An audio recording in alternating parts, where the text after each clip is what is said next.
মধ্যপ্রাচ্যের নিরাপত্তা পরিস্থিতি যখন টানটান তখনই ইরান এমন এক শক্তি প্রদর্শন করল যা গোটা অঞ্চলের সামরিক সমীকরণ বদলে দিতে পারে।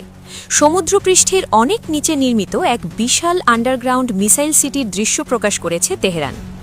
ইরানের রাষ্ট্রীয় টেলিভিশনে সম্প্রচারিত ওই ফুটেজে দেখা যায় গভীর সুড়ঙ্গ নেটওয়ার্কের ভেতরে সারিবদ্ধভাবে রাখা শত শত ক্রুজ মিসাইল, যেগুলো যে কোনো মুহূর্তে ব্যবহারের জন্য প্রস্তুত। এই গোপন স্থাপনার সবচেয়ে আলোচিত অস্ত্র হল কাদের ৩৮০L মিসাইল। ইরানের দাবি অনুযায়ী এটি কৃত্রিম বুদ্ধিমত্তা নির্ভর একটি উন্নত ক্রুজ মিসাইল, যা ১০০০ কিলোমিটার দূরের লক্ষ্যবস্তুকেও নিখুঁতভাবে আঘাত হানতে সক্ষম। বিশেষজ্ঞদের মতে এই ধরনের অস্ত্র শুধু ধ্বংসাত্মকই নয়, বরং শত্রুপক্ষের প্রতিরক্ষা ব্যবস্থাকে বিভ্রান্ত করার জন্য অত্যন্ত কার্যকর। ইসলামিক বিপ্লবী গার্ড বাহিনী বা IRGCর নৌ শাখার কমান্ডার আলী রেজা তাংসিরি এই সুড়ঙ্গ নেটওয়ার্ক থেকেই কড়া বার্তা দিয়েছেন। তার ভাষায়, ইরানের ওপর সামান্যতম আঘাত এলে হরমুজ প্রণালী আর নিরাপদ থাকবে না।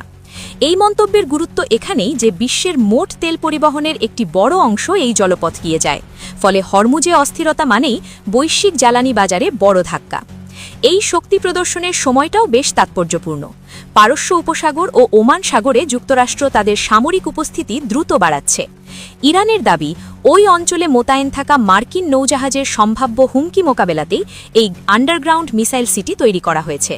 ওয়াশিংটনের দিক থেকেও ভাষা ক্রমশ কঠোর হচ্ছে।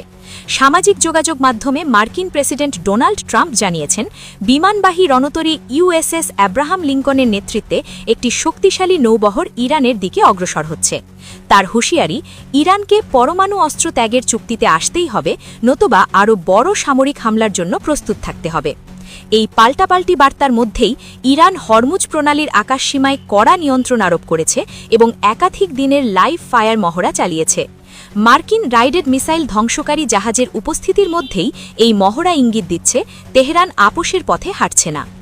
আন্তর্জাতিক বিশ্লেষকদের মতে, সমুদ্রের নিচে ইরানের মিসাইল সুড়ঙ্গ এবং সমুদ্রের ওপরে মার্কিন নৌবহরের শক্তি প্রদর্শন, এই দুই বিপরীত বাস্তবতা মধ্যপ্রাচ্যকে এক ভয়ঙ্কর সংঘাতের দ্বারপ্রান্তে নিয়ে এসেছে। হরমুজ প্রণালীর মতো কৌশলগত জলপথ নিয়ে যে কোনো ভুল হিসাব শুধু আঞ্চলিক নয়, বৈশ্বিক অর্থনীতিতেও গভীর প্রভাব ফেলতে পারে। সব মিলিয়ে পরিস্থিতি এখন এমন এক জায়গায় দাঁড়িয়ে যেখানে একটি ভুল সিদ্ধান্তই পুরো অঞ্চলকে আগুনে ঠেলে দিতে পারে। ইরান ও যুক্তরাষ্ট্র দুপক্ষেরই শক্তি প্রদর্শন স্পষ্ট করছে, এই উত্তেজনা সহজে প্রশমিত হওয়ার লক্ষণ নেই।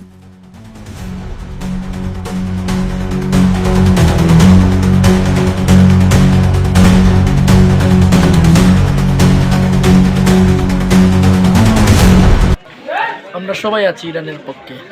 মুসলিম যত কান্ট্রি আছে ইনশাআল্লাহ ইরানের পক্ষেই থাকবে আশা করছি।